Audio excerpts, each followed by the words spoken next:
Donc, une fois que vous avez changé le nom de votre machine, c'est bon pour l'enregistrement ici. Donc, une fois que vous avez changé le nom de votre machine, on va entamer la procédure d'adhésion au domaine. Donc, pour ce faire, il suffit uniquement de cliquer avec le bouton droit sur votre poste de travail et vérifier d'abord au préalable que vous êtes administrateur. Là, je sais que je suis administrateur de ma machine. Je clique sur Propriété. Dans Propriété, je vais vers le nom de mon ordinateur. Ensuite, je vais modifier à ce niveau-là. Là, on va modifier les propriétés, notamment le nom et le groupe de travail. Et là, au lieu d'être membre du groupe de travail, je sélectionne domaine. Je récupère le nom de mon domaine. Donc, pour le récupérer, il suffit d'aller vers mon contrôleur pour voir. Dans mon cas, il s'appelle domaine test.gtr. Donc, je reviens vers ma machine. Je lui dis, je veux joindre domaine test.gtr. Je vérifie pas qu'il n'y a pas d'erreur. Peut-être que c'est sans E. Ça semble que et test, domaine, test sans E. C'est bon.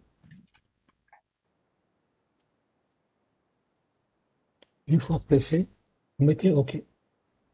Automatiquement, qu'est-ce qu'il va vous demander? Il va vous demander de lui fournir un nom et un mot de passe d'un compte qui est autorisé à joindre ce domaine. À votre avis, quel est le mot de passe qui est autorisé, le compte qui est autorisé à joindre ce domaine? Les comptes qu'on a créés la dernière fois. Quel compte? Non. Les comptes que vous avez créés la dernière fois, lesquels? Est-ce que les comptes utilisateurs ou d'autres comptes? Ah, donc les comptes utilisateurs. Ben non. Un utilisateur n'a pas le droit de joindre un domaine. ماشي هذاك لو كونت اللي رجعناه شغل كونترولور ولا شي مع Ah, علاقة كامل. oui, mais avec le compte, il contrôle uniquement l'unité d'organisation. Or, Oui, notre ordinateur, quand il va joindre le domaine par défaut, il n'ira pas dans l'unité d'organisation. Il ira vers le conteneur ordinateur. Rappelez-vous ce qu'on avait dit. Ça, c'est un ordinateur qui va joindre le domaine. oui. Donc, avec le compte à qui on a délégué le pouvoir d'administrer l'unité d'organisation, il n'a aucun droit administrateur dans le domaine. À votre avis, c'est quoi le compte? C'est le compte administrateur du domaine. Oui. Là, c'est le compte avec lequel vous accédez à votre machine. Par contre, si je tape ici administrateur, le problème qui risque de se poser, c'est que ma machine va croire que je suis en train d'invoquer le compte administrateur local de la machine elle-même. Il faut lui dire que non, ce n'est pas le compte administrateur de la machine que j'utilise, mais le compte administrateur du domaine. Donc, comment je vais faire pour qu'elle comprenne c'est quoi la différence entre les deux? Le mot de passe qu'on va entrer contre l'administrateur local. Ah non, le mot de passe ne sert pas à vérifier c'est quoi le compte. Pour savoir c'est quel compte il utilise le nom du compte, et après il va lui associer un mot de passe. Donc généralement, il faut savoir qu'il y a une syntaxe pour les comptes.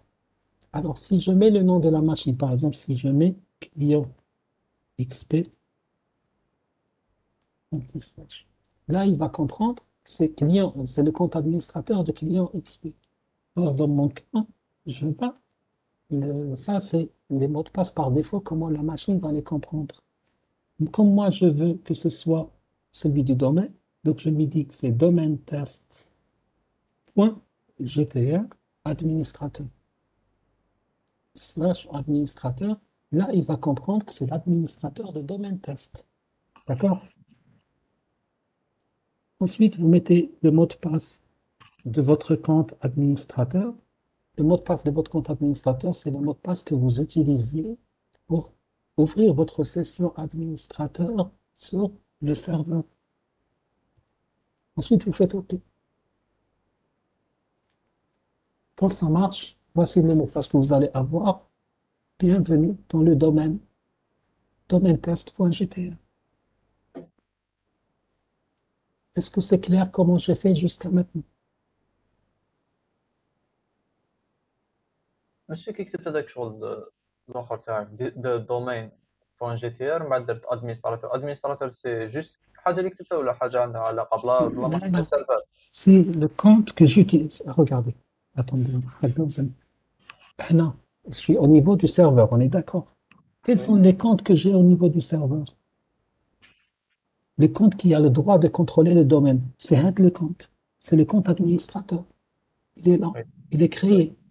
Si j'avais utilisé, par exemple, un autre compte, non, Office One, si j'avais utilisé ED User ou bien Bat User, il m'aurait dit, vous n'avez pas le droit de le faire. Le compte n'a pas les autorisations. C'est des utilisateurs. Il faut un compte qui a l'autorisation. Et le compte qui a l'autorisation pour le moment, j'ai un seul administrateur. Parce que si je vais vers le groupe des administrateurs,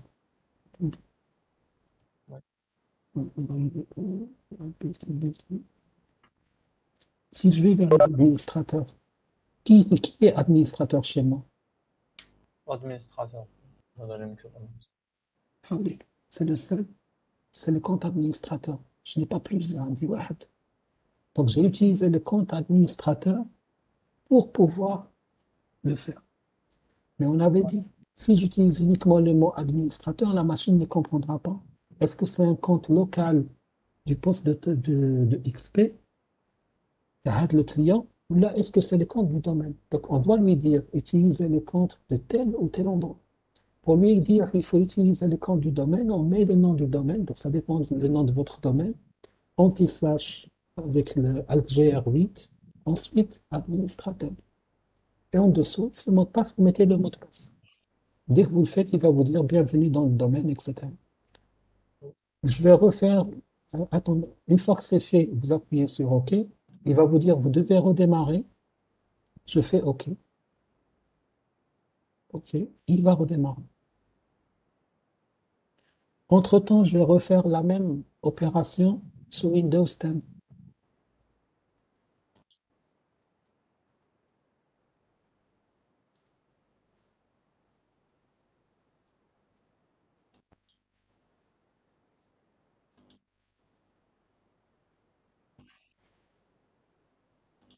Si vous avez le moindre problème, n'hésitez pas.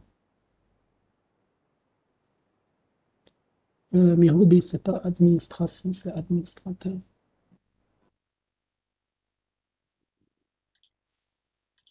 Alors, sur Windows 10, c'est pratiquement la même chose. Je clique avec le bouton droit sur mon PC. Propriété.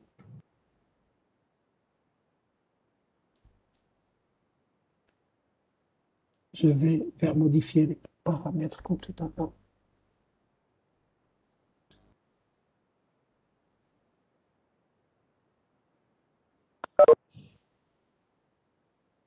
Ensuite, modifier. Et là, de la même manière, je lui dis, je ne veux pas que ce soit un webhook, mais un domaine. C'est domaine test.gta. Je fais OK. Il va me demander exactement la même chose, le nom utilisateur, etc. Je précise que c'est un compte de domaine test que je vais utiliser et je mets administrateur. Pour mon mot de passe, je mets le mot de passe de mon compte administrateur et je lui dis OK.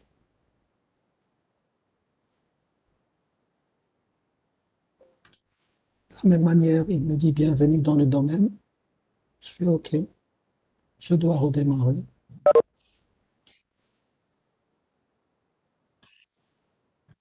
Et je redémarre ma machine virtuelle. Alors, en revenant vers le serveur, qu'est-ce qui a changé au niveau de mon serveur? Quand je vais maintenant vers Computers,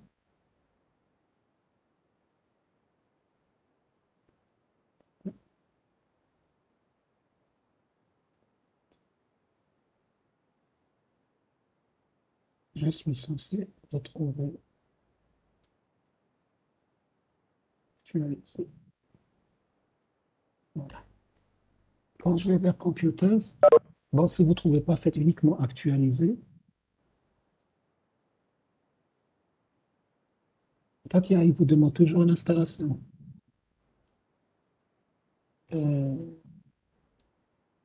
À quel moment il vous la demande? Est-ce que quand la machine démarre ou bien quand vous rentrez? Expliquez-moi.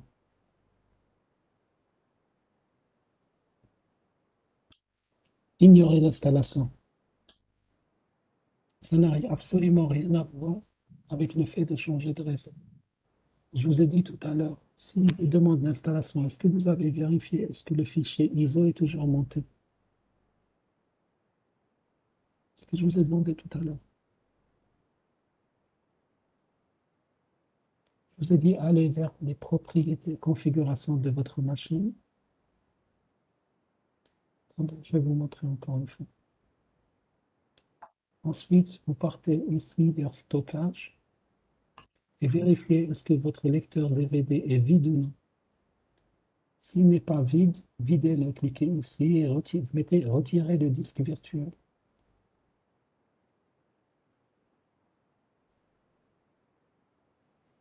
Donc, dès que vous avez vos ordinateurs à ce niveau-là, ça veut dire que les machines ont pu joindre le domaine.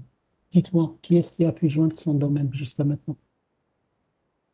Moi, j'ai pas pu. قال لي ايرور، قال لي لو نون هذا كي ني با كوريكت، ماني حنعاود نفيريفي النون تاع الادمينستراتور كشي تكتب بالك Le nom ونعاود. de l'administrateur ou bien lequel nom n'est pas correct? Le nom du domaine ou le nom du compte? شفيت باك بلي كتب لي النون تاع الدومين تاعي وقال لي ذيس دومين ما كاش منه ولا tu peux Alors, pas le joindre حاجه هكذا. patientez. Il a l'erreur par rapport au nom de domaine. Oui, Vérifiez le ping d'abord entre les deux. Est-ce qu'il fonctionne? Ensuite, vérifiez la syntaxe du nom de domaine. Est-ce que vous ne vous êtes pas trompé? d'accord. Parce que même les majuscules, hein, c'est Oui, important. je vais vérifier le. Les autres, est-ce que vous avez pu joindre votre domaine?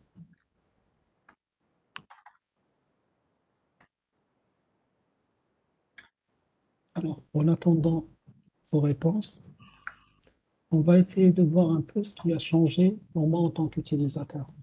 Si vous vous rappelez tout à l'heure, ma machine XP n'avait pas de mot de passe.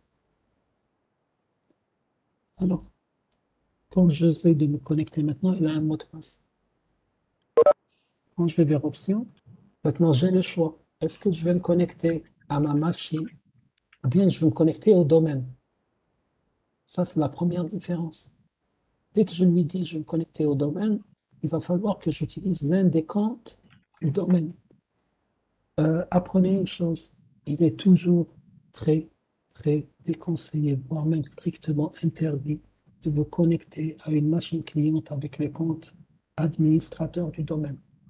On utilise toujours les comptes utilisateurs. Et ça, c'est par mesure de sécurité. Qu'est-ce que je vais faire moi? Je vais prendre l'un des comptes que j'ai déjà créés avant. Alors, par exemple, je vais utiliser le ED user. Mais comme je ne me rappelle pas du username du compte, donc je clique. Alors, le nom d'ouverture de session, c'est user2. Donc, je vais utiliser user2 pour ouvrir cette machine. Bon, heureusement, je me rappelle de mes mots de passe. Alors, user2, et je tape mon mot de passe. Rappelez-vous ce qu'on avait fait la dernière fois. On a dit que l'utilisateur doit modifier le mot de passe à la première ouverture de session. On l'avait coché. Vous vous rappelez? Oui, Ouais. Katia, supprimez ce qu'il y a dans le lecteur DVD. Donc, automatiquement, là, c'est ma première ouverture de session. Il me demande de changer le mot de passe. Et vous voyez qu'il ne me laisse pas le choix. Avant même d'ouvrir la session, il oblige l'utilisateur à changer son mot de passe.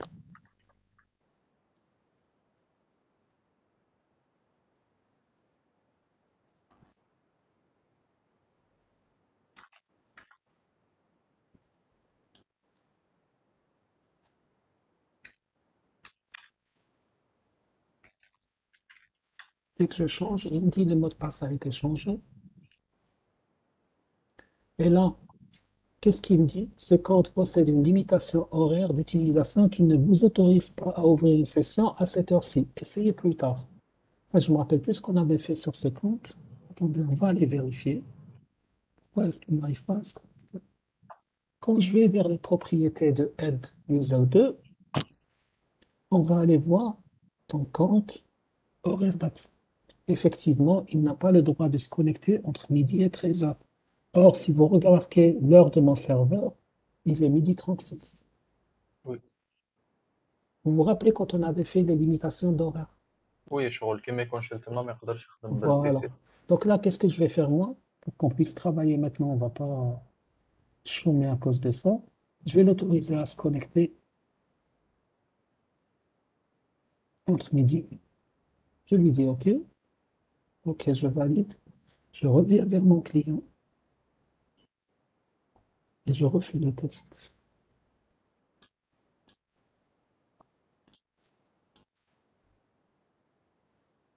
Voilà, je me suis trompé.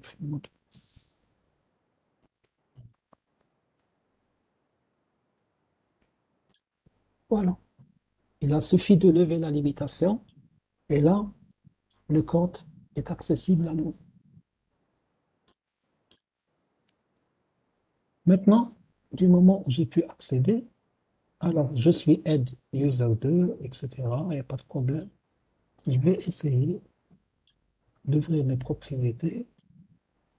Alors, remarquez, je ne peux même pas modifier le nom de mon ordinateur maintenant. C'est grisé parce que je ne suis qu'un simple utilisateur. Je vais essayer d'aller vers mes propriétés réseau, ma carte. Je vais modifier l'adresse IP. Qu'est-ce qu'il me dit? Certaines des commandes de cette boîte de dialogue de propriété sont désactivées car vous ne disposez pas des privilèges. Donc, vous remarquez qu'à partir de maintenant, je ne suis qu'un simple utilisateur. Il y a beaucoup d'opérations système que je ne peux plus faire pour la simple raison que je ne suis qu'un simple utilisateur.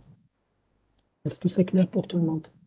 ما مسيو رجعنا لا ماشين تاعنا كليون هذيا شغل صح كليون ما تقدرش دوكا شغل الي سو لوتوريتي تاع لادمينستراتور هذاك. Voilà.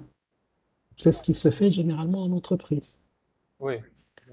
Maintenant, je reviens vers la deuxième machine. مسيو سي فو بلي معليش تدخل لنا برك وين كنا نشوفوا باش نعرفوا اسكو دخل في الدومين باسكو الا اكسبتي عاود فيريفي. D'accord. On revient vers le serveur. وي. Allez vers Computers, dans Utilisateur et ordinateur Active Directory. Vous allez avoir la liste de vos clients. Si ce n'est وي pas le cas, vous faites actualiser. Et جو لي actuel. تروفي. وي ميرسي. Voilà. Maintenant, il faudra vous connecter à votre utilisateur. On va vers notre unité organisationnelle. On va utiliser un autre compte. Bart User, par exemple, je ne connais pas son mot de passe. Je ne connais pas plutôt son username. Je vais vers compte. C'est tout simplement user one. Alors, je vais vers ma deuxième machine cliente. Vous allez vers la première. Si vous avez une seule, il n'y a pas de problème. Voici ma machine. Bon, tout à l'heure, j'ai fait le test avec Windows XP. Là, je le fais avec Windows 10. Je vais vers option de connexion. Alors, je lui demande à ce que je me connecte en tant qu'un autre utilisateur déjà. Là, il me dit quel autre utilisateur. Alors, l'avantage, alors là, connectez-vous à domaine test. Donc, il a su déjà que je suis dans un domaine. Donc, je lui dis, je suis user one. Je lui donne le mot de passe de user one. Je fais entrer. De la même manière, qu'est-ce qu'il me dit? Le mot de passe de l'utilisateur doit être modifié avant la première connexion. Je n'ai pas le choix. Si je mets annuler, je ne peux même pas me connecter. Donc, je reviens, autre utilisateur, user one.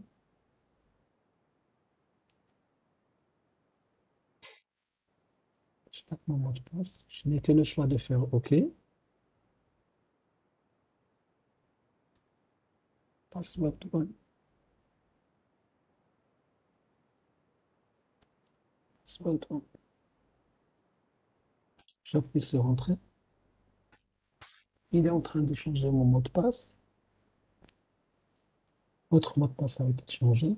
Et comme il n'y a pas de restriction chez Bart User, rappelez-vous la dernière fois, on avait modifié qu'un seul compte. Donc automatiquement, il va pouvoir se connecter.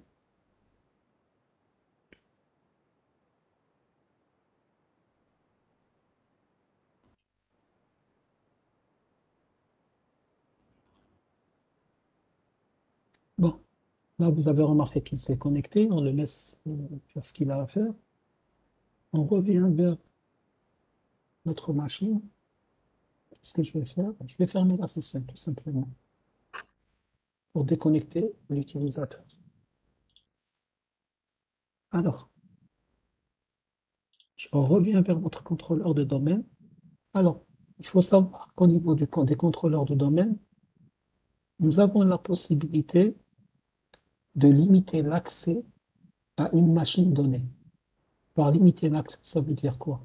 J'ouvre utilisateur Active Directory.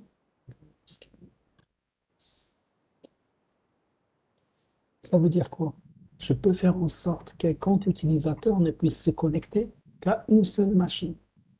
Là, actuellement, si vous avez remarqué, mon compte, puisque n'importe quel compte peut se connecter à n'importe quelle machine. Si je dis par exemple, add user 2, j'entre dans les propriétés de mon compte. Vous avez ici, c'est connecté à. Soit là, c'est tous les ordinateurs. Ou bien, je peux l'enlever et dire uniquement les ordinateurs suivants. Et là, je le limite par exemple à client XP. Je vais ajouter. Ça veut dire si je vais essayer de me connecter à Windows 10, vous allez voir ce qui va y arriver. OK.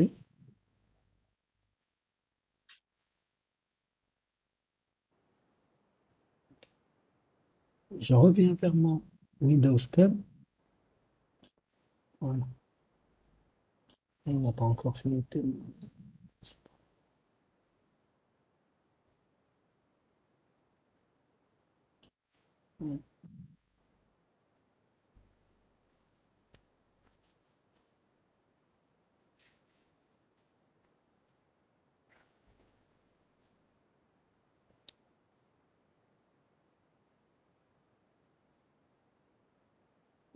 Je vais se déconnecter.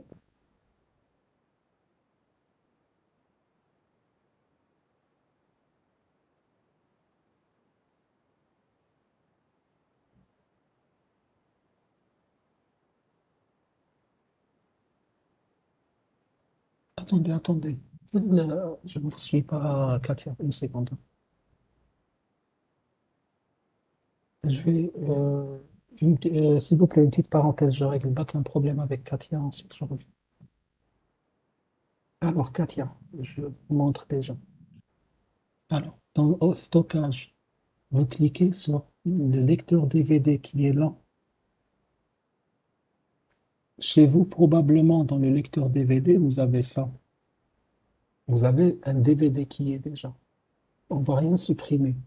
En cliquant sur le DVD, vous allez cliquer ici. Ensuite, cliquez sur retirer le disque du lecteur virtuel. Vous allez faire ça. Il va vous mettre vide. Il ne faut surtout pas toucher au disque qui est en haut. Dès que vous faites ça, ça ne va rien supprimer. C'est comme si vous avez éjecté le lecteur DVD qu'il y a sur votre laptop. Vous ouvrez le tiroir optique, vous enlevez le lecteur DVD, c'est tout ce qu'on est en train de faire. Donc ne vous inquiétez pas. Alors, désolé pour l'interruption, on revient. Donc là, avant c'était Bart User, je lui dis je veux un autre utilisateur. Si j'essaie de me connecter avec User 2, qu'est-ce qu'on a fait tout à l'heure à User 2? On avait dit que User 2 ne peut se connecter sur client X. Là, je vais essayer de le connecter sur le client 10.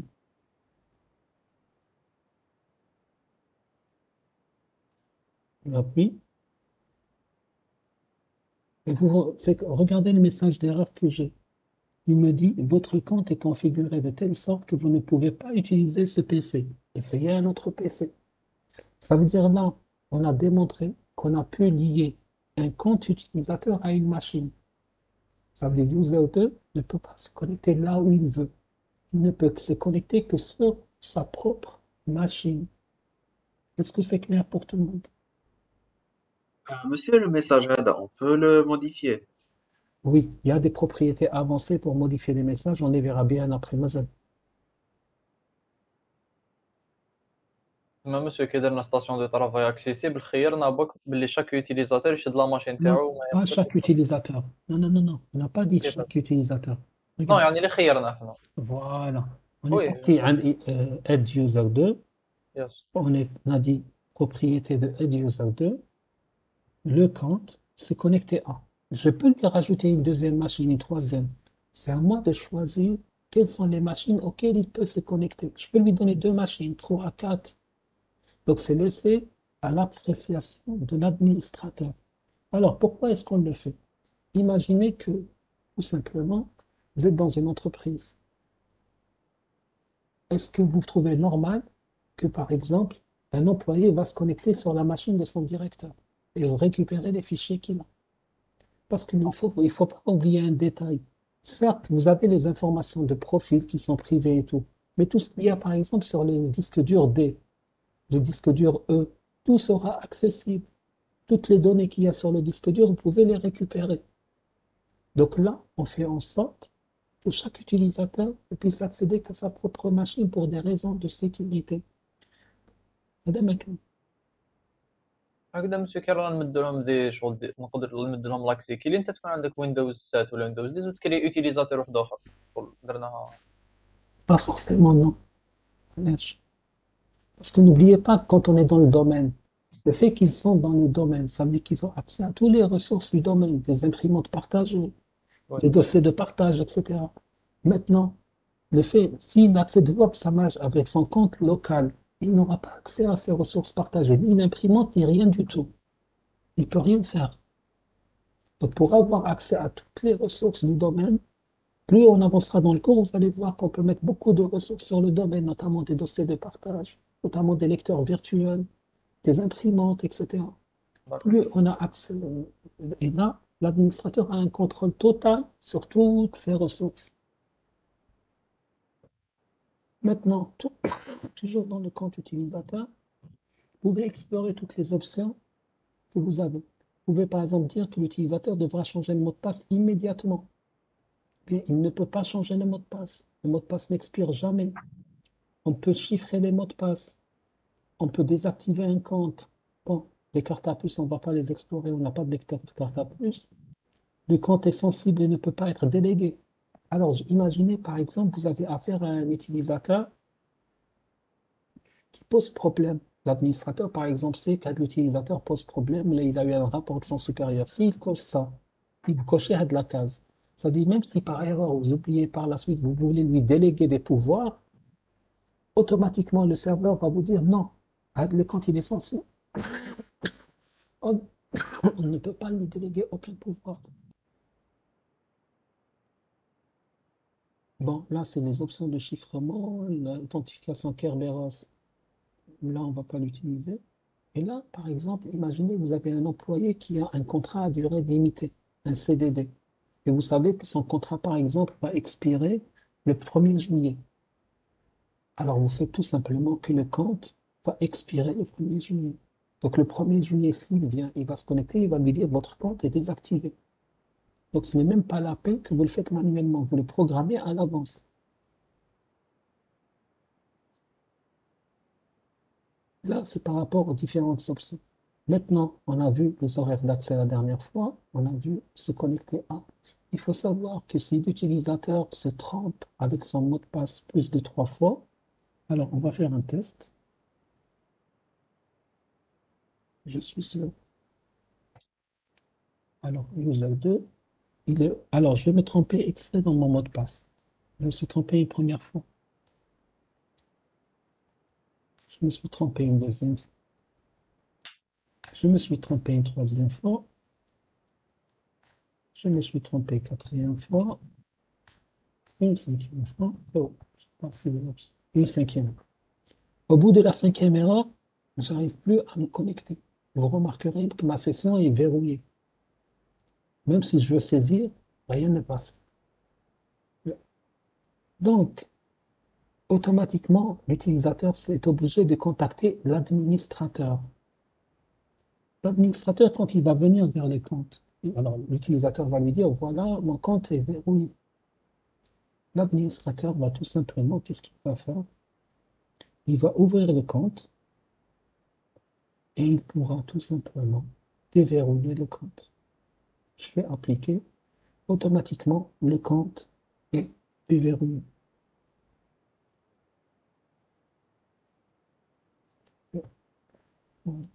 Et là, le compte est déverrouillé. Et je vais pouvoir à nouveau me connecter avec mon mot de passe, bien sûr. L'administrateur aussi, imaginons que l'utilisateur a oublié son mot de passe. L'administrateur peut réinitialiser le mot de passe. Réinitialiser le mot de passe, ça veut dire quoi? Ça veut dire créer un nouveau mot de passe à l'utilisateur, lui déverrouiller son compte et bien sûr l'obliger à changer le mot de passe dès qu'il se connecte. Il peut lui envoyer un message. Ah oui, bon, je n'ai pas encore défini de serveur de messagerie. Ça, c'est une fois que vous avez un serveur de messagerie, vous pouvez envoyer un message à l'utilisateur.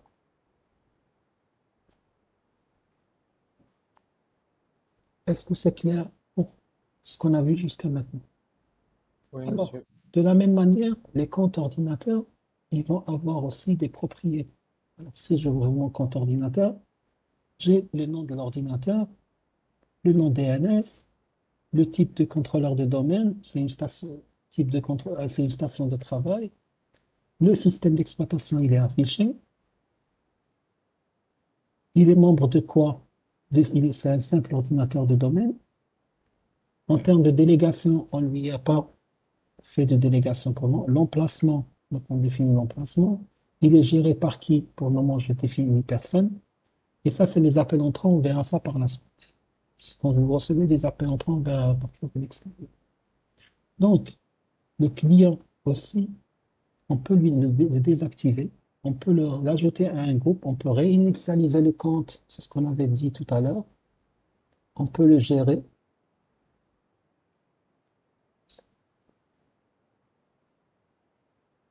Donc, vous remarquez que ça ressemble grandement à un compte utilisateur. Il a des propriétés, tout comme le compte utilisateur. Donc, c'est un peu long. ماشي بصح لا ماشين اللي فيها لو سيرفور كش ما يصرى لها سما كامل لي زابار اخرين ما يمشيو. Rien ne fonctionnera. C'est pour ça qu'on vous dit généralement, on ne met jamais un seul contrôleur de domaine. On met toujours deux contrôleurs de domaine qui fonctionnent en parallèle. Comme cela, si l'un tombe en panne, l'autre, il peut prendre le relais. Monsieur, Oui. si par exemple on a deux contrôleurs de domaine وطاحوا الزوج يسون ما نقدرش نريكوبيريو لي ماشين هادو كاع يضيعوا. Alors, il faut savoir que généralement, la probabilité pour que deux serveurs tombent en panne le même jour, etc., elle est proche de zéro. اه وي مسيو. Et c'est pour ça عقلت que الله يكون. généralement en entreprise, on utilise ce qu'on appelle les processus de sauvegarde et de recouvrement. Ça, on le verra normalement dans les derniers chapitres. Comment faire en sorte de sauvegarder votre serveur de domaine. Comme ça, s'il tombe en panne, on peut le restaurer. Parce que effectivement, si on perd les contrôleurs de domaine, tous les comptes utilisateurs vont disparaître, toutes les autorisations vont disparaître, tous les dossiers partagés vont disparaître, tout disparaîtra. Maintenant, il y a des méthodes pour récupérer, pour restaurer, ça existe. Donc, mais on doit restaurer le contrôleur de domaine pour restaurer l'ensemble des autorisations.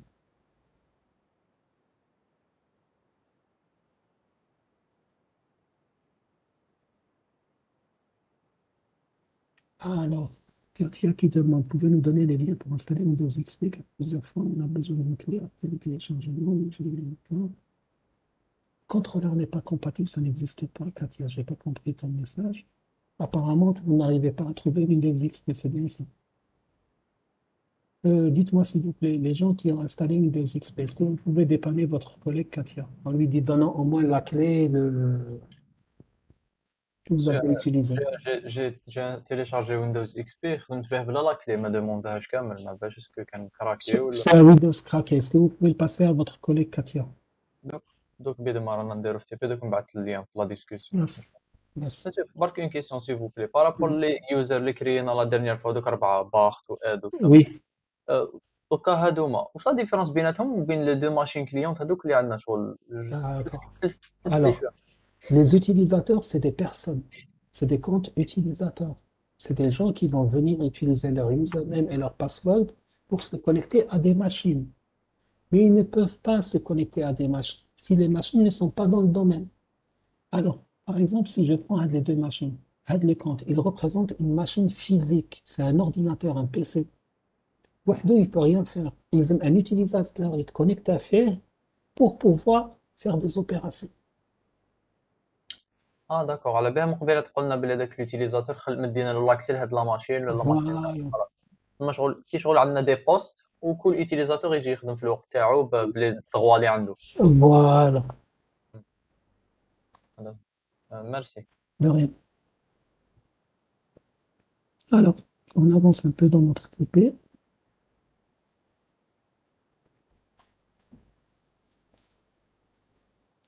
Il y a une manière, par exemple, pour contrôler ce que les autres utilisateurs sont en train de faire. Par exemple, quand je fais mon chemin de les machines diagonales. Alors, pour voir ce qu'ils font dans leur machine, non, pas voir. Mais on peut mettre ce qu'on appelle un processus d'audit et de journalisation. La journalisation veut dire quoi? Veut dire qu'on peut dire telle opération, elle est critique. On aimerait savoir qui l'a fait. On peut voir, par exemple, quand est-ce qu'ils se sont connectés, quand est-ce qu'ils se sont déconnectés. Est-ce qu'ils ont fait telle ou telle opération? Pour ça, il faut mettre en place une stratégie d'audit et de contrôle. Ça, on le verra par la suite, oui. Mais pas voir directement ce qu'ils font sur leur machine. Dans le sens où avoir l'écran, il faut qu'ils arrêtent la souris et tout. Ça, c'est pas autorisé. Mais vous pouvez avoir un journal d'audit où il vous met dans un journal carrément toutes les opérations qui ont été faites. Il faut savoir aussi que l'administrateur a accès à l'ensemble des machines. N'oubliez pas ce détail. Je vous montre. Mais je vais faire tout ça.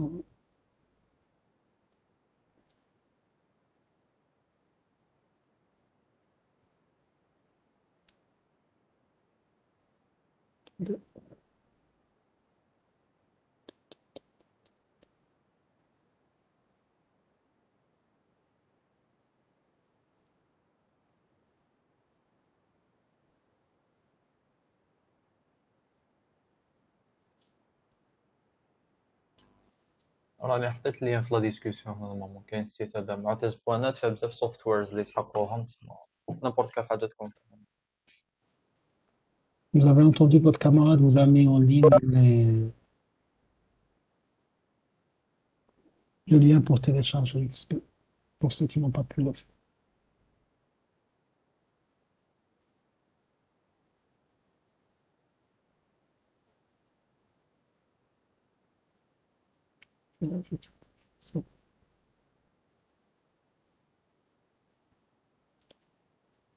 Monsieur, Oui.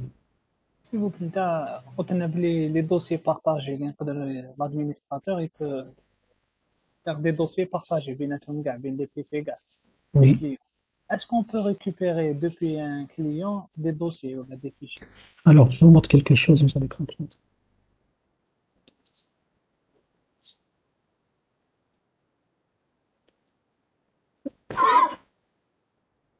Là, je suis sur le serveur. J'introduis l'adresse IP d'une machine. J'ai accès, si vous remarquez, uniquement au dossier partagé. Mais si je fais ce qu'on appelle un accès administrateur forcé, je mets $C. J'ai accès à tout le disque dur C de la machine en tant qu'administrateur. Je vais vous montrer la machine 10024. C'est le client XP. Poste de travail.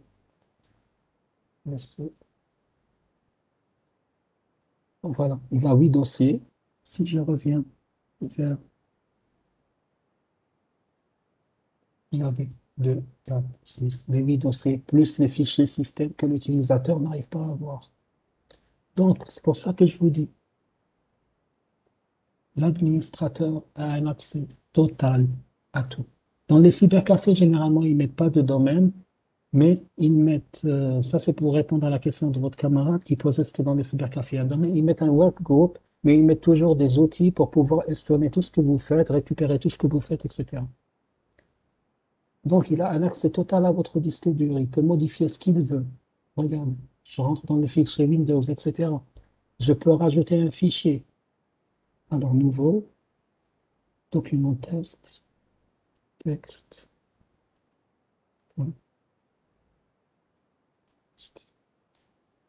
Je crée un fichier. Ceci est un test. Et vous allez voir que quand je reviens vers le client, vous avez le fichier texte qui a été créé par l'administrateur. Donc l'administrateur a vraiment un accès total à ce qu'il y a sur vos machines.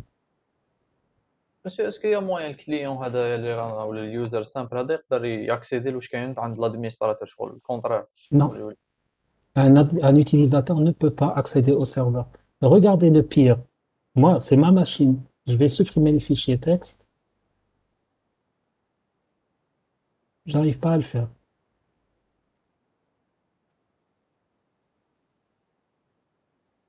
Tout simplement, attendez, parce qu'il est créé par l'administrateur.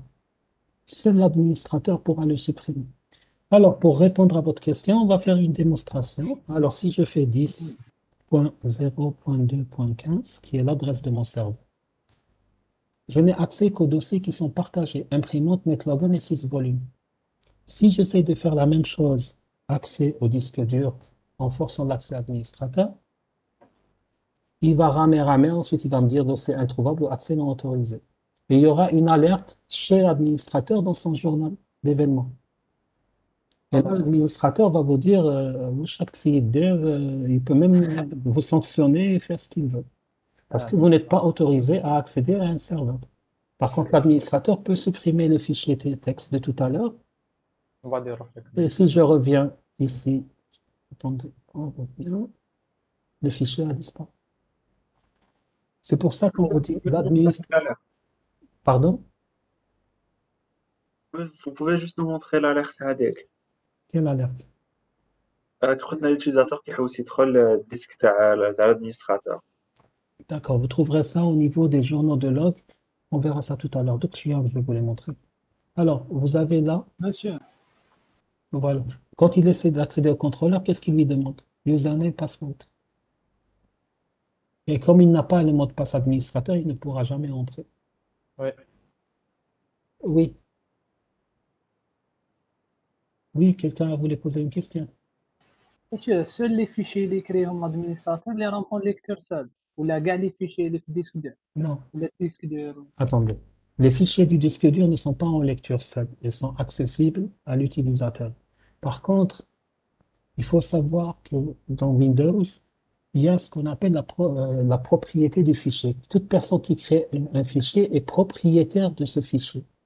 Comme c'est l'administrateur qui a créé le fichier, donc il est propriétaire de ce fichier, et comme il a le plus de privilèges, l'utilisateur ne peut pas supprimer des fichiers de l'administrateur, tout simplement. دونك l'administrateur ما يقدرش peut pas يبدل les fichiers يرجعهم au lecteur seul اللي راهم في la machine. L'administrateur peut le faire. Oui, il peut changer les propriétés d'un fichier. Ça, on le verra par la suite quand on parlera des autorisations d'accès et autres. دونك يقدر même يرجع الديسك دور تاع la machine client يرجعوا lecteur seul برك. Oui, il redonne en lecture seule. Il peut faire en sorte que imaginez, vous êtes un utilisateur. Vous avez créé votre propre fichier. En tant qu'administrateur, je modifie les autorisations. Quand vous essayez d'ouvrir votre fichier, il faut que vous n'êtes pas autorisé à accéder à ce fichier. Ah, d'accord. Et tout ce qui est autorisation d'accès et autres, on le verra dans le chapitre qui sera réservé à cet effet. Ce sera assez intéressant pour vous. Il y a pas mal de choses intéressantes que vous allez voir. Monsieur, même les périphériques تاع la machine, Tous les les périphériques possibles. ports, le lecteur. Tout ce qu'il y a sur la machine. Oui. Ah, d'accord, merci. Je vous en prie. Monsieur, احنا vu que une question s'il vous plaît, vu que احنا رانا درنا شغل une connexion بين le client هذايا و la machine تاع السيرفر تاع الدومين Oui. تما كاين اون كونيكسيون بيناتهم ولا Il y a une connexion entre eux. داك حنا دوكا حنا درناها في الفيرتوال ماشين هادي واش لوكال نيتورك حاجه هكذا اللي Oui, موديفيناها تما دوكا كي تكون عندي باغ اكزومبل اونتربريز ولا هكذا عندي زعما لي ماشين تاع كليونت ولا ماشين تاع السيرفر تما اسكو شغل تقدر يجي واحد عنده اون ماشين هكذا تاعو يقدر يديرها شغل ان بوان دو باساج شغل كيما نقولوا il روتر peut باغ pas. اكزومبل تما Allez, soyez. الكليون في عاد ما يبعث ديريكتومون لادمينستراتور تولي تجوز لانفورماسيون على هذاك التروزيام Alors, il faut savoir, ceci est une attaque qu'on appelle man in the middle. Alors, cette attaque peut être réalisable, oui, mais tout dépend maintenant de la sécurité de votre réseau. Alors, pour la sécurité du réseau, il y a beaucoup de choses que vous pouvez faire. Vous pouvez déjà sécuriser les ports de vos ports réseau via le switch, en faisant en sorte que tous les ports, que le port peut tomber, basculer en mode down si l'utilisateur, par exemple, branche une machine inconnue. Une machine inconnue, c'est une machine dont il ne connaît pas l'adresse MAC dans la carte réseau, parce que vous pouvez programmer vos switches en disant, par exemple, tel port, je l'associe à telle adresse MAC. Si une nouvelle machine se connecte ou qu'il ne connaît pas et qu'elle n'existe pas dans sa table MAC, il habite le port down, donc il ne pourra même pas se connecter. Vous pouvez chiffrer les liaisons en utilisant, mettant en place une autorité de certification au niveau de votre Windows. Ça veut Oui. dire tout le flux sera chiffré. Et si Oui. quelqu'un veut faire un man in the middle, il n'aura pas le certificat. Automatiquement, il va y avoir une alerte serveur, alerte client. Donc, il y a plein de mesures de sécurité pour éviter ça. Maintenant, Mais- si vous ne mettez en place aucune mesure de sécurité, c'est clair qu'un attaquant pourra le faire. وي دوك هي ابار هذيك تاع لي بور هذيك لي جو نفوا با بور لو مومون ما عرفتش نعرف كيفاش يقدر يكونتورنيها مي كيما قلت انت شغل يشيفرهم يقدر شغل تكون عنده السيرتيفيكا شغل يمدلو شغل كيما نقولوا يلعبها لهم وخلاص دي فاصون ودين Ouais, mais certificat bien Hadjibo. C'est vraiment compliqué. Alors, il faut savoir que c'est compliqué de faire un certificat. جو بونس انا على حسب ماني شايفها هكذا دوكا كي قلت لي شغل في عاد ما سيرتيفيكا يبعثوا لا ماشين شغل من لا ماشين ا لا ماشين بي يبعثوا له داك المان ان ذا ميدل Alors, je vous explique. Il ne pourra pas, Walash. Déjà, maintenant que vous êtes membre du domaine, vous avez au niveau de votre client, dans votre magasin de certificats, vous avez le certificat du serveur, vous le connaissez déjà. Ça veut dire que le serveur, vous allez l'identifier comme quoi il ne l'est pas. Donc, le man in the middle hackdown ne fonctionnera pas directement. Alors, il y a une autre question qui est posée par Ben Salman Eliad. Est-ce qu'un user peut élever ses droits pour devenir admin comme sous Linux? Eh bien non. Là, le user ne peut pas faire une auto-élevation de privilèges. L'élevation de privilèges doit se faire par l'administrateur. Mais par contre, l'administrateur, oui. L'administrateur pourra élever les privilèges n'importe quel utilisateur. Monsieur, Oui. par rapport à هذيك مان ان ميدل مام كاين مام ماشي كي نكونوا ماشي في لو كا دي سويتش والكابل نكونوا في الوايرلس كاين مام لي فونكسيون تاع لي فونكسيون دو كريبتوغرافي هذه ما يقدرش غير اذا كان يعرف Alors, il faut اذا كان فريمون attendez. Il faut savoir que le wireless est très déconseillé dans ce cas de figure parce que tout ce qui est Wi-Fi est très facilement craquable. Maintenant, à moins que vous faites une installation Wi-Fi professionnelle, qui dit installation Wi-Fi professionnelle, ça veut dire une installation qui n'utilise pas les WPA2 ni les web ou autres. Non, ça veut dire qu'on va mettre en place des serveurs Kerberos, par exemple, avec une installation qui va utiliser des jetons, des tickets, etc. Là, ça devient plus difficilement violable. L'un des problèmes du Wi-Fi, c'est quoi? C'est que n'importe qui peut capter les paquets. Contrairement à un réseau filaire. Un réseau filaire, je peux le protéger pour que l'information ne se dissémine pas. Par contre, dans un réseau sans fil, l'information est diffusée dans l'air. Donc n'importe qui avec une antenne unidirectionnelle peut capter l'information. Ensuite, une fois l'information captée, il peut essayer de la déchiffrer, il peut essayer d'accéder au réseau. Donc, c'est pour ça qu'on vous dit, généralement, dans toutes les installations sensibles où on a une information un peu à protéger, le réseau Wi-Fi est strictement interdit. À la limite, on peut mettre un Wi-Fi pour les invités ou autres, mais pas pour l'information confidentielle. Bon, On va essayer d'avancer un peu toujours dans notre cours. Donc là, on va essayer D'accord, de... merci. Je vous en prie.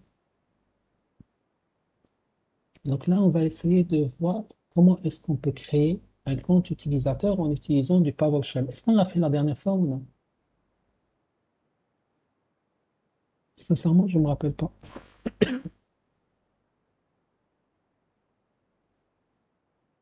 Est-ce qu'on a utilisé PowerShell pour la création des comptes utilisateurs, s'il vous plaît?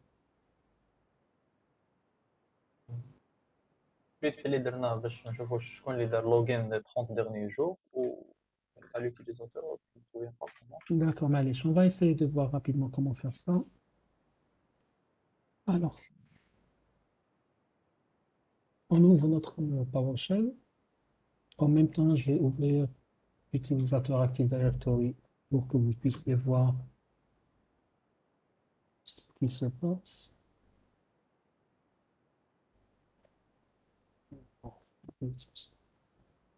Voilà. Bon. Alors, la première chose que je vais faire, c'est que je vais essayer de rajouter une unité d'organisation. Alors, il y a toujours le new pour dire que c'est nouveau. Ensuite, on fait add organisation.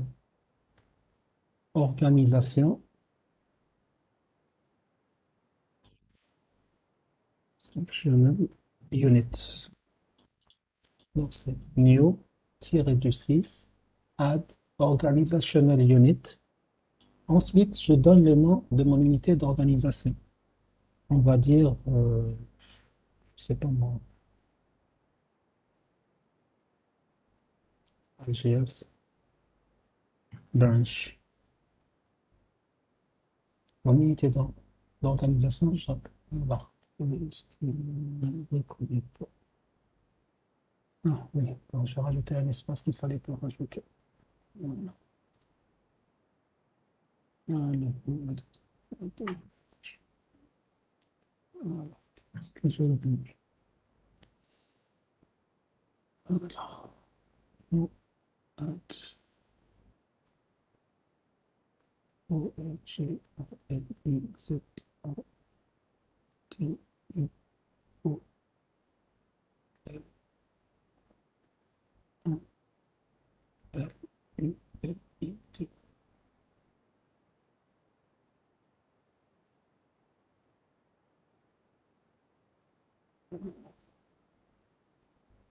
Euh,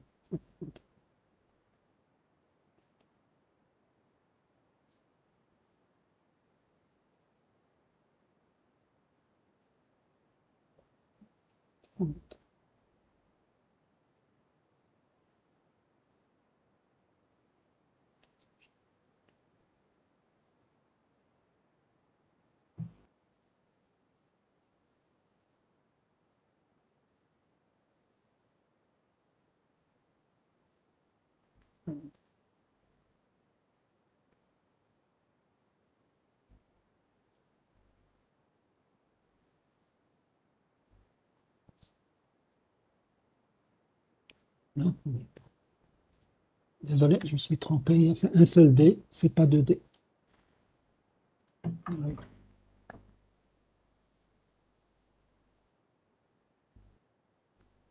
Alors, là, il a créé l'unité d'organisation. Donc, pour vérifier, on va tout simplement ouvrir nos utilisateurs Active Directory. On va...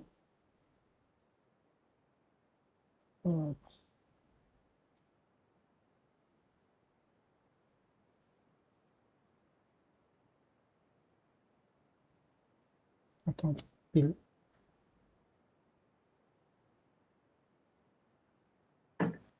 Actualise. Voilà. Et là, vous voyez que vous avez l'unité d'organisation Algiers Branch qui a été créée. Elle est à ce niveau-là.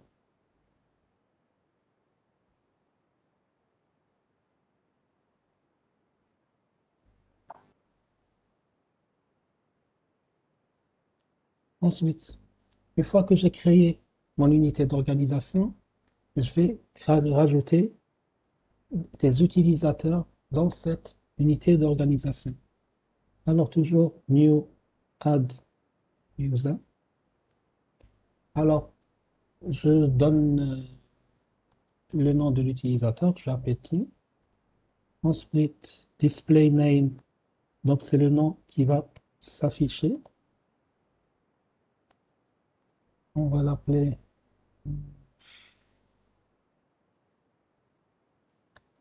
City Omega. Ensuite, given name de la même manière.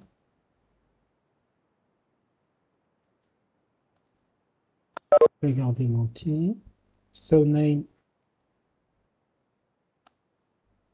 Voilà. Omega. C'est quoi TY هذا monsieur?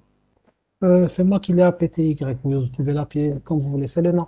tout simplement. D'accord. Ensuite, le chemin. Paf. Alors, pour mon chemin, l'unité d'organisation, comment elle s'appelle? Alors, mon unité d'organisation, je l'ai appelée Alliance Beer Branch. Virgule. Domaine DC. Alors, c'est domaine test. Domaine test. Ensuite, la suite égale GTR. C'est domaine test.gtr. Je ferme mon accolade, ma parenthèse. J'appuie sur Entrée et j'attends.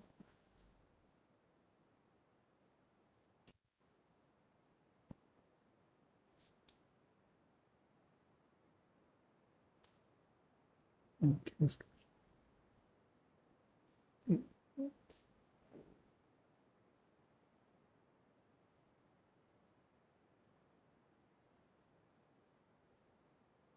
في الباث نمدوا لها نون تاع لورغانيزاسيون هذيك Maintenant, pardon, نون تاع الدومين في الباث oui, نون c'est le nom d'unité d'organisation, virgule DC, la première partie du nom du domaine. Ah oui, j'ai une erreur dans ma commande. J'ai oublié un égal à 6, voilà. d'accord. DC égale normalement.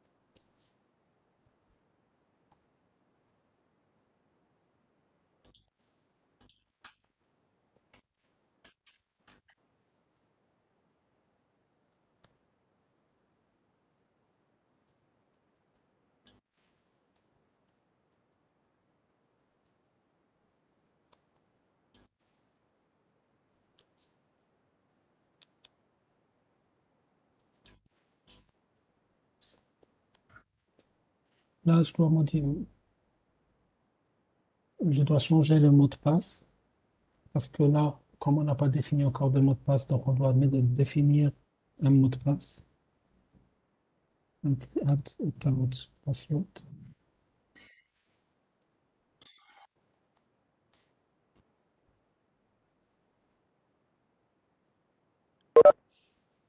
Euh,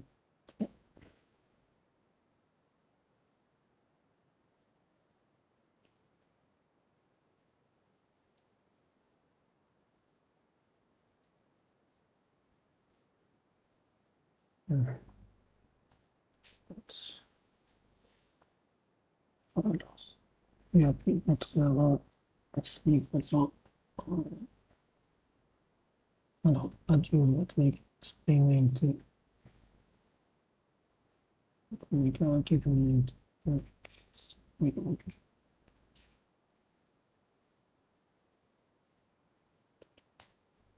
voilà. Alors, là, il a créé le compte utilisateur. Il va falloir lui définir un mot de passe. Donc, c'est set add account password, PY. Et là, il vous demande d'entrer le mot de passe.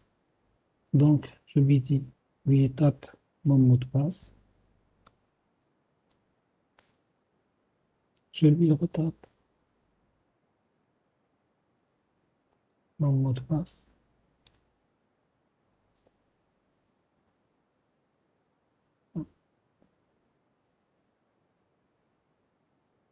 Bon, je fais une erreur dans mon mot de passe.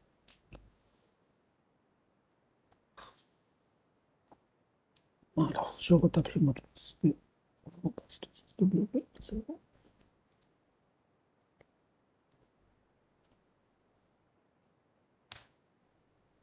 Bon. Il y a mon mot de passe.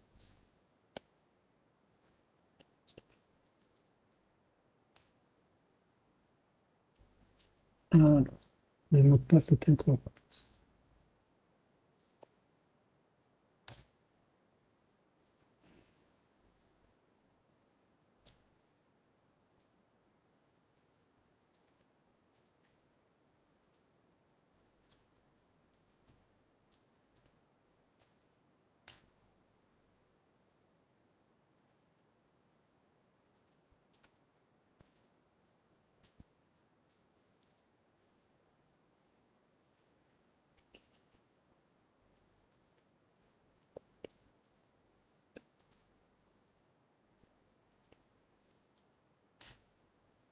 Alors,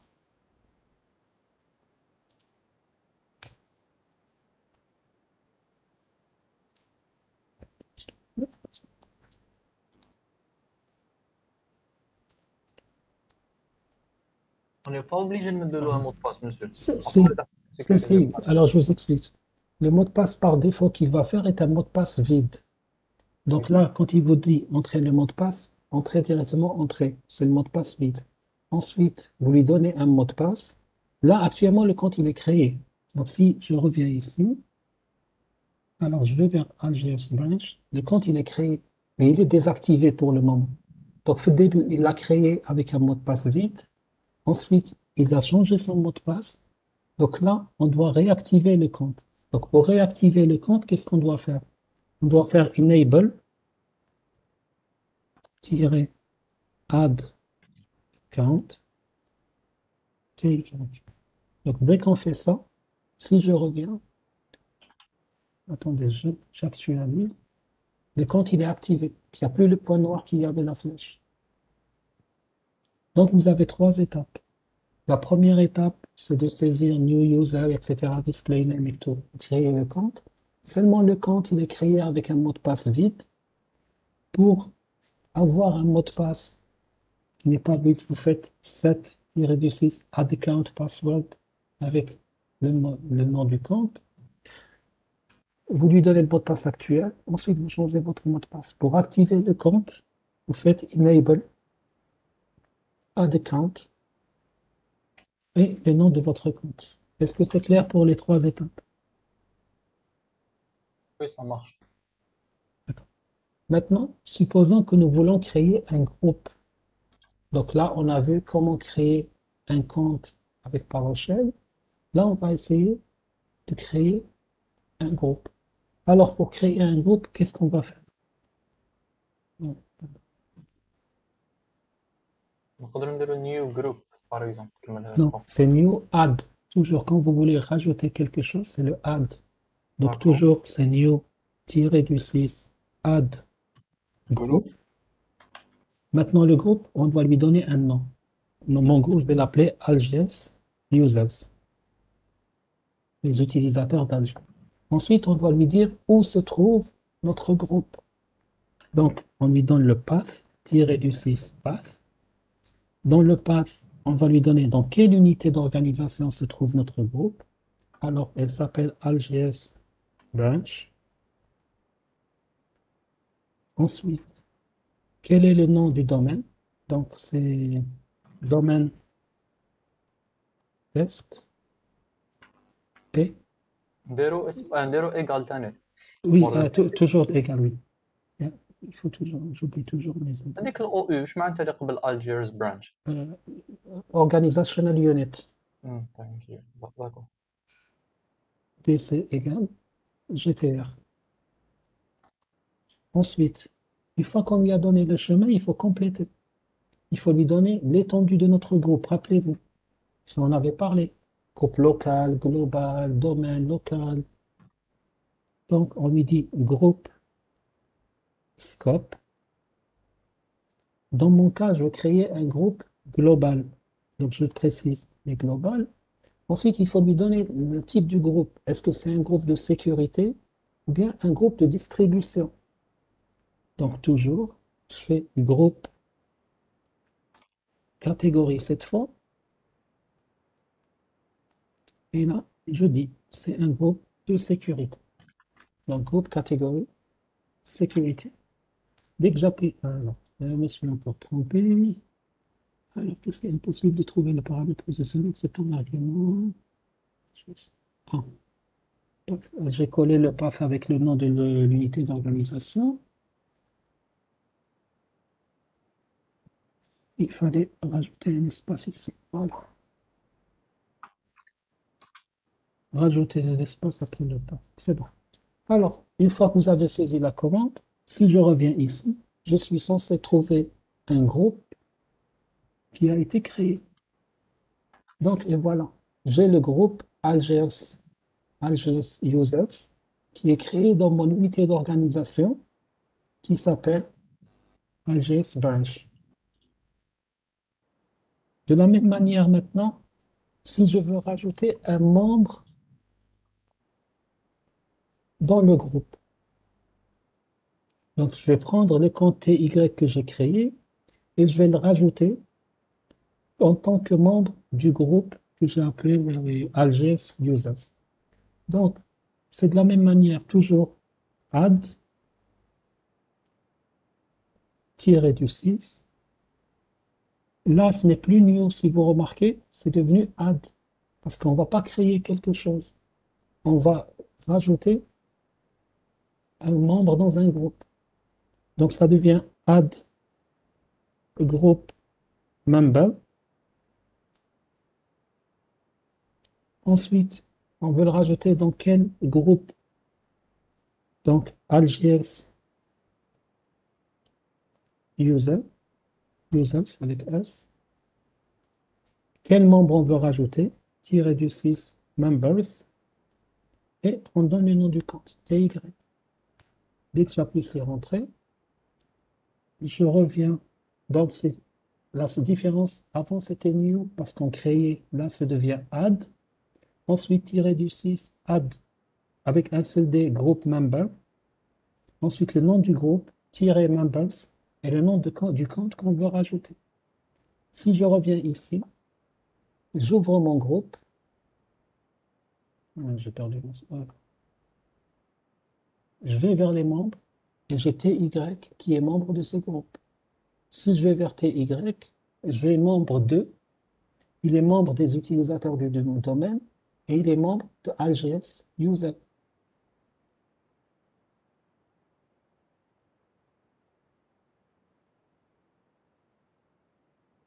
Maintenant, si je veux vérifier est-ce que réellement il a été rajouté, je fais get, add group member et je lui donne le nom du groupe. C'est Algiers Users. Alors, qu'est-ce que get, non, c'est get. Encore une autre. Get, c'est collé. Et là, il m'affiche la liste des membres du groupe. Alors, c'est name, TY, distinguished name, CTN, ou dans l'organisation, le domaine.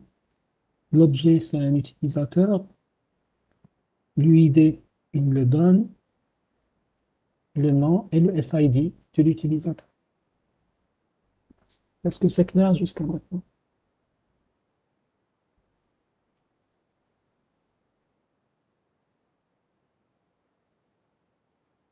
Maintenant, imaginons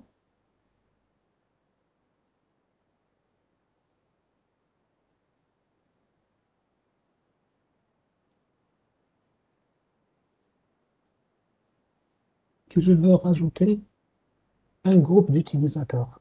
Donc, par exemple, 50 utilisateurs. Comment vous allez faire? En utilisant PowerShell, hein, toujours. نديرو ان بوكل زعما اللي تبقى تاجوتي لنا وتزيد الاسم.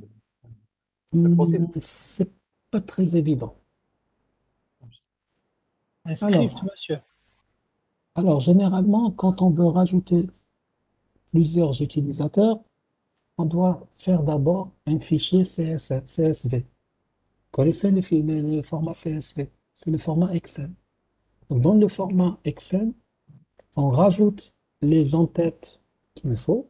Donc, les en-têtes, c'est les informations nécessaires qu'on avait vues dans la création d'utilisateurs tout à l'heure. Par exemple, qu'est-ce qu'on avait fait quand on a créé un utilisateur? On rajoute le nom du compte. Dans notre cas, c'était TY. Donc, le nom de connexion. On rajoute une colonne pour le display name. On rajoute une colonne pour le given name. On rajoute une colonne pour le surname et une colonne pour le path, dans laquelle il va y avoir l'unité d'organisation, le domaine et la deuxième partie du nom du domaine. Une fois qu'on a créé notre fichier CSV, là, on va préparer notre script.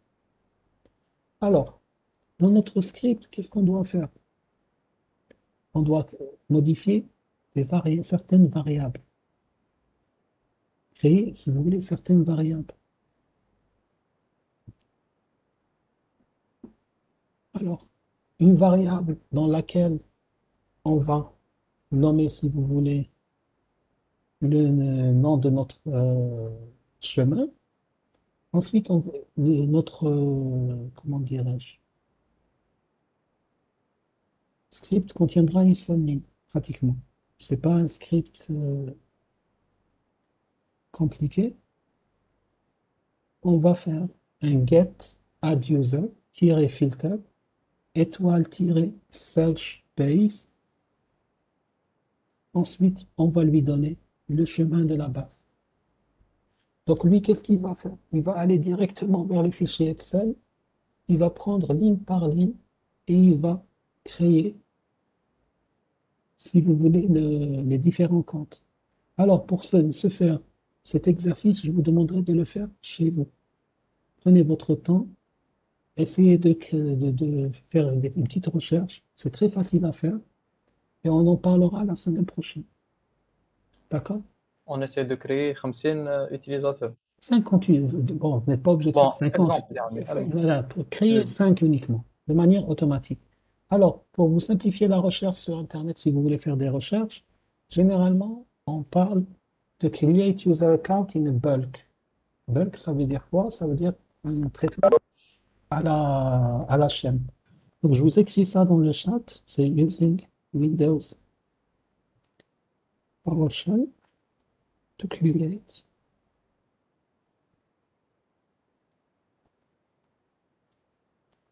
user account in bulk.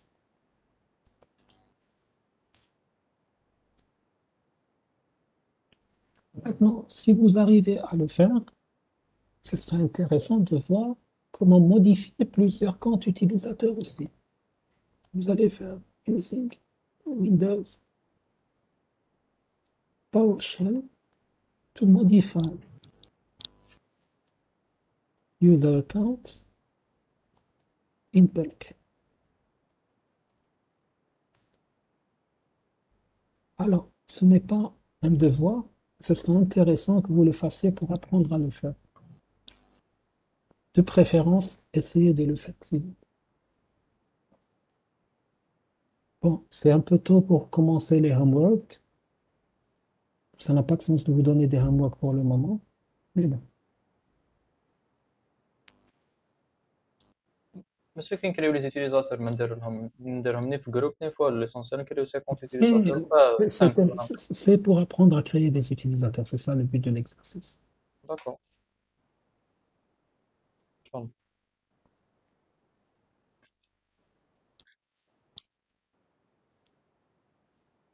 Alors, est-ce que vous avez des questions jusqu'à maintenant?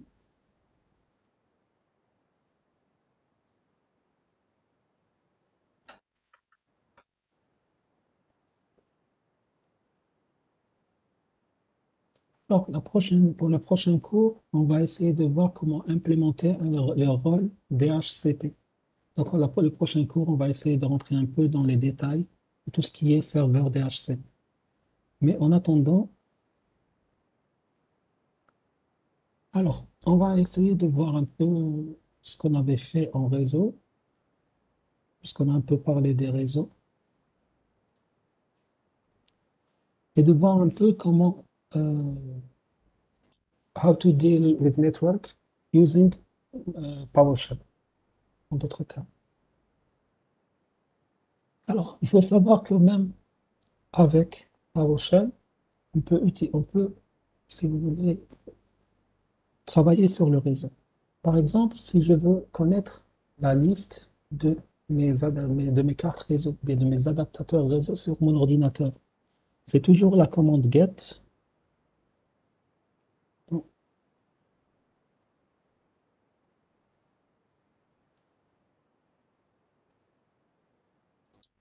Net adapter.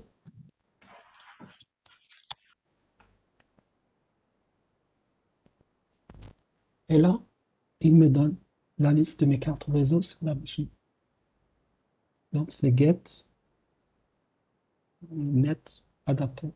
Je sais plus, donc, j'ai une carte réseau, Intel, etc., Pro, etc. Donc, vous avez les informations. Maintenant, si je veux avoir des informations concernant le protocole, la configuration IP4 que j'ai sur la machine. Donc, c'est toujours get-6 network IPv4 protocol.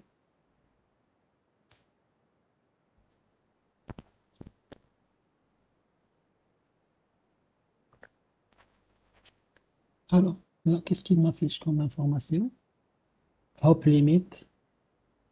Donc, pratiquement toutes les informations sur la configuration de la pile IP au niveau de ma machine.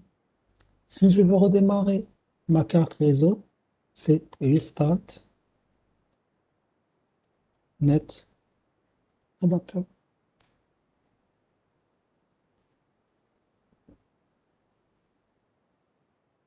Bon, ça ne m'intéresse pas de le faire pour le moment, parce que je dois reconfigurer certains paramètres.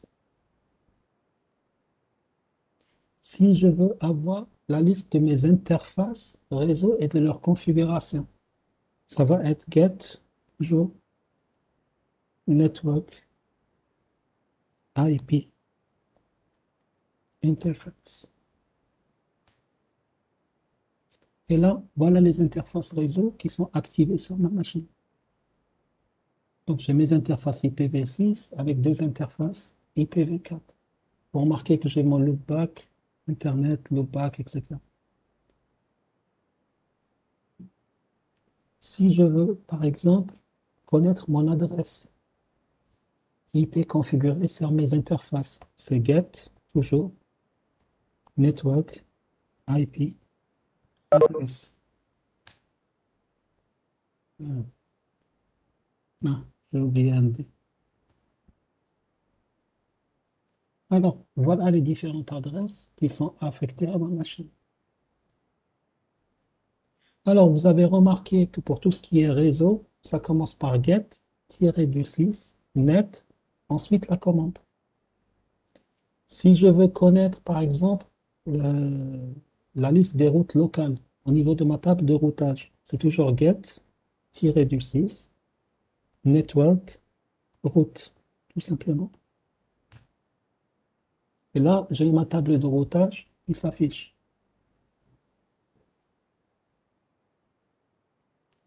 Maintenant, si je veux avoir, si vous voulez, la configuration détaillée par rapport à mon DNS, un get DNS client.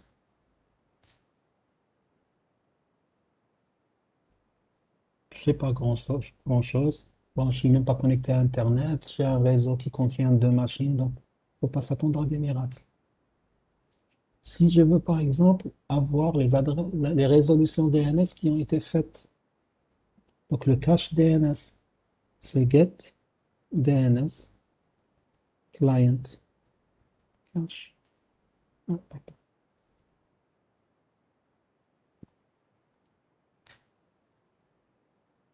Et là, j'ai une seule résolution qui s'est faite. واش معناتها هادي مسيو تاع get DNS client cache نشوفوا Alors, لي ريزولوسيون اللي دارهم من السيرفر دي ان اس تاعنا. voilà, c'est toutes les résolutions qui ont été faites. Et comme mon serveur, je l'ai installé récemment, qui n'a pratiquement rien fait, Oui. il ne faut pas s'attendre à des miracles. Donc, au niveau de, vous voyez la puissance de PowerShell. Donc, vraiment, vous pouvez tout faire. Là, je suis en train de vous donner uniquement un aperçu de ce qu'on peut faire. Par exemple, si je veux faire des vérifications, par exemple.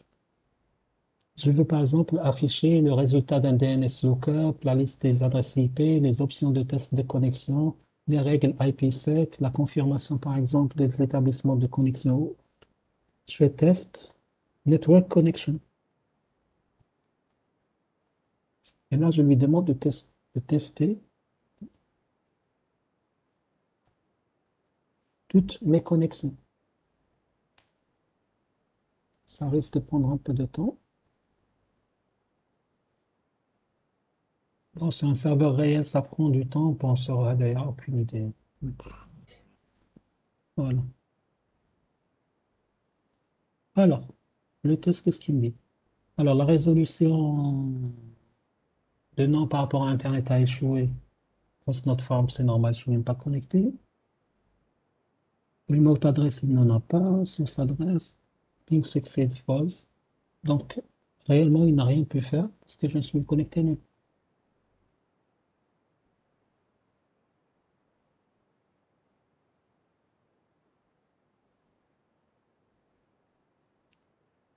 Alors, si vous n'avez pas de questions, je pense qu'on pourra s'arrêter à ce niveau-là pour aujourd'hui. À moins que vous ayez des questions. Alors, on peut faire des scripts pour automatiser des trucs. Oui, on peut faire des scripts. Créer vos propres commandes. Comme ça, vous entendez quoi par créer votre propre commande? Ce que vous pouvez faire, par contre, c'est créer des scripts et invoquer vos scripts par la suite. Ça, oui, vous pouvez le faire. Mais créer vos propres commandes, non. Parce qu'une commande, c'est quoi réellement? C'est un script qu'il y a derrière. Maintenant, si vous considérez que le fait de créer un script et de l'invoquer par la suite, il y a une commande, c'est une commande, oui, vous pouvez le faire. مسيو Oui. كيسكينو شغل واش يخلينا نديرو السي ام دي وباور شيل شنو لا ديفيرونس بيناتهم كي نخدمو؟ Alors, il faut savoir qu'avec PowerShell, il y a beaucoup de choses que vous pouvez faire que vous ne pouvez pas faire avec CMD. Par exemple, avec CMD, est-ce que vous pouvez créer un groupe? Non. Non. Avec CMD, non, c'est ça. C'est que PowerShell va vous donner plus de facilité. Je prends un exemple. Par exemple, avec un utilisateur, créer un utilisateur, c'est plus facile à faire avec l'interface graphique qu'avec PowerShell. Oui. Par contre, créer 50 utilisateurs, si j'ai le fichier Excel, ça va être 1000 fois plus facile à faire avec PowerShell qu'avec l'interface graphique. Bien sûr. Généralement, la puissance de PowerShell réside dans dans l'automatisation des traitements. Généralement, dans une entreprise, on a besoin d'automatiser certains traitements. Imaginez, vous êtes dans une entreprise, vous avez 20 nouveaux employés. Ou bien, vous devez modifier, par exemple, les informations d'une cinquantaine d'employés. Oui. Généralement, quand on vous demande de le faire, on vous demande pas de le faire verbalement. On va vous envoyer un mail, on va vous envoyer un fichier Excel. Donc, directement, vous utilisez ce fichier pour faire lancer une procédure automatisée, au lieu de le faire manuellement et perdre, par exemple, 5 heures à le faire. Je vous donne un exemple. Personnellement, j'ai eu cette expérience dans une entreprise. Ça fait des années de cela. On nous avait demandé de faire un travail. J'avais lancé mon script, je suis parti déjeuner. J'avais fait tout ce que j'avais à faire. J'avais un collègue, مسكين ما فطر ما شرب قهوته ما داور تصيب شرب ديالو. قال لي راني داير لا سيزي تاع لي كونت. وعلاه؟ قال لي وعلاه كيفاش دير انت؟ Et malheureusement, il y a beaucoup d'ingénieurs qui ne savent pas faire.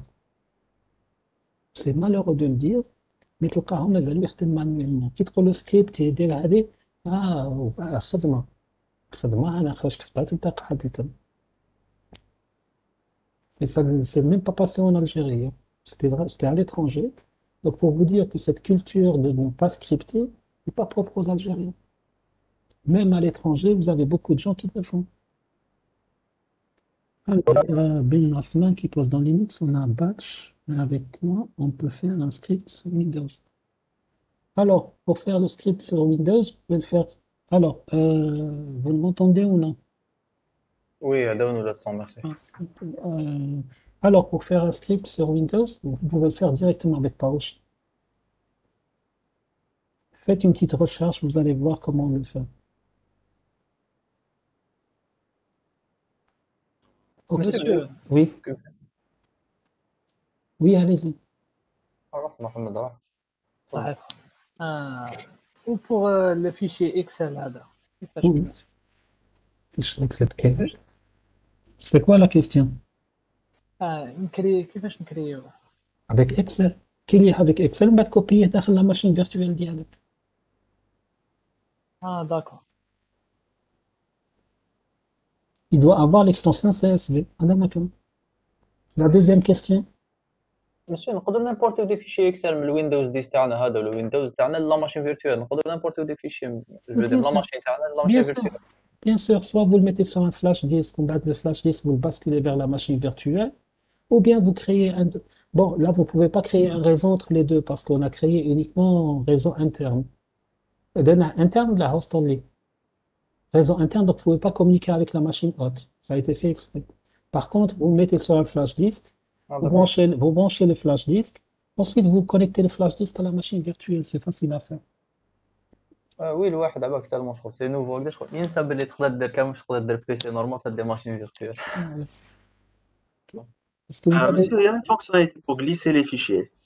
Genre, la machine تاعي, je peux le glisser داخل la machine virtuelle et copier directement. Je vais glisser داخل un autre dossier. Ça هذا هو dépend, القالب اللي نحيناها نورمالمون. ça dépend si vous avez installé les extensions qu'il faut. Non, monsieur, il y a juste un truc périphérique, il y a genre le truc de l'eau, il installe, ça prend quelques minutes, il t'installe, tu as des paramètres, il a une seule direction, la bidirectionnelle, tu Oui, glisses oui, mais le problème, des fois, quand vous mettez uniquement en réseau interne, ça veut dire que vous coupez toute liaison entre la machine virtuelle et le PC. N'oubliez pas ce détail.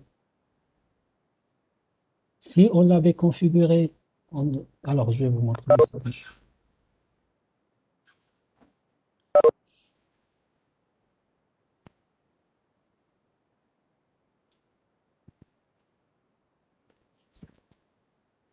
Alors, à ce niveau-là, n'oubliez pas que le mode d'accès réseau, quand on l'a configuré, si on l'avait configuré réseau privé hôte, ça veut dire qu'on autorise la communication réseau entre le hôte et la machine virtuelle.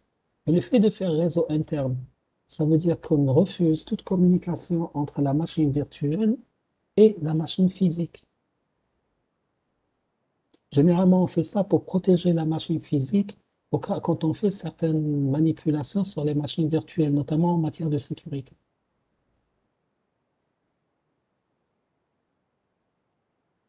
Alors, est-ce que vous avez d'autres questions?